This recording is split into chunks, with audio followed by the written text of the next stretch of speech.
ನಮಸ್ಕಾರ ಎಲ್ರಿಗೂ. Welcome back to my YouTube channel.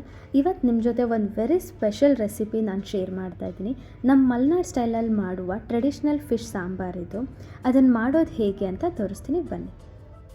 ಪ್ಯಾನ್ಗೆ ಇಲ್ಲಿ ಸ್ವಲ್ಪ ಆಯಿಲ್, ಕೆಂಪು ಮೆಣಸಿನಕಾಯಿ, ಹಾಗೆ ಇದಕ್ಕೆ ನಾನು ಒಂದು 10 ಬೆಳ್ಳುಳ್ಳಿ, ಜೀರಿಗೆ, ಕಾಳುಮೆಣಸು, ಸಾಸಿವೆನ ಆ್ಯಡ್ ಮಾಡ್ಕೊಂಡಿದ್ದೀನಿ. ಈಗ ನಾವು ಕೆಂಪು ಮೆಣಸಿನಕಾಯಿನ ಆಯಿಲಲ್ಲಿ ಚೆನ್ನಾಗಿ ಫ್ರೈ ಮಾಡ್ಕೊಬೇಕು. ಆವಾಗ ಸಾಂಬಾರ್ದು ಕಲರ್ ಮತ್ತು ಟೇಸ್ಟ್ ಚೆನ್ನಾಗಿ ಬರುತ್ತೆ. ಈಗ ನಾನು 1 ಇಡೀ ಈರುಳ್ಳಿ, ಹಾಗೆ 2 ಇಡೀ ಟೊಮೆಟೊ, ಸ್ವಲ್ಪ ತೆಂಗಿನಕಾಯಿ, ಕೊತ್ತಂಬರಿ ಸೊಪ್ಪು, ಒಂದು ಸ್ವಲ್ಪ ಹುಣಸೆ ಹಣ್ಣು, ಕೊತ್ತಂಬರಿ ಪುಡಿ, ಖಾರದ ಪುಡಿ ಆ್ಯಡ್ ಮಾಡ್ಕೊಂಡಿದ್ದೀನಿ. ನೋಡ್ಬೋದು ಇವಾಗ ಎಲ್ಲ ಮಸಾಲ ಆಯಿಲಲ್ಲಿ ಚೆನ್ನಾಗಿ ಬೆಂದಿದೆ. ಇವಾಗ ನಾನು ಇದನ್ನು ಸ್ಮೂತ್ ಪೇಸ್ಟ್ ಮಾಡ್ಕೊತೀನಿ.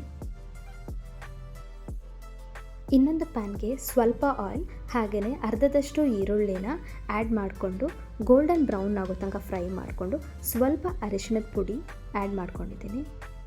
ಹಾಗೆಯೇ ರುಬ್ಬಿದಂಥ ಎಲ್ಲ ಮಸಾಲನೂ ಹಾಕಿ ರುಚಿಗೆ ತಕ್ಕಷ್ಟು ಉಪ್ಪು, ತಿಕ್ನೆಸ್ಗೆ ಬೇಕಾದಷ್ಟು ನೀರನ್ನ ಆ್ಯಡ್ ಮಾಡಿಕೊಂಡು ಕುದಿಯೋಕೆ ಬಿಟ್ಟಿದ್ದೀನಿ.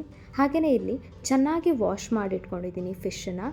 ಆ ಫಿಶ್ನ ಇವಾಗ ಕುದಿತಾ ಇರೋ ಸಾಂಬಾರಿಗೆ ಒಂದೊಂದೇ ಆ್ಯಡ್ ಮಾಡ್ತೀನಿ. ಸ್ವಲ್ಪ ಕೊತ್ತಂಬರಿ ಸೊಪ್ಪನ್ನ ಲಾಸ್ಟಲ್ಲಿ ಆ್ಯಡ್ ಮಾಡ್ಕೊಂಡಿದ್ದೀನಿ. ಫೈನಲಿ ನಮ್ಮ ಮಲೆನಾಡು ಸ್ಟೈಲ್ ಫಿಶ್ ಸಾಂಬಾರ್ ರೆಡಿಯಾಗಿದೆ. ಈಗ ಇದನ್ನು ಬಿಸಿ ಬಿಸಿ ರೊಟ್ಟಿ ಜೊತೆ ಸರ್ವ್ ಮಾಡೋಣ.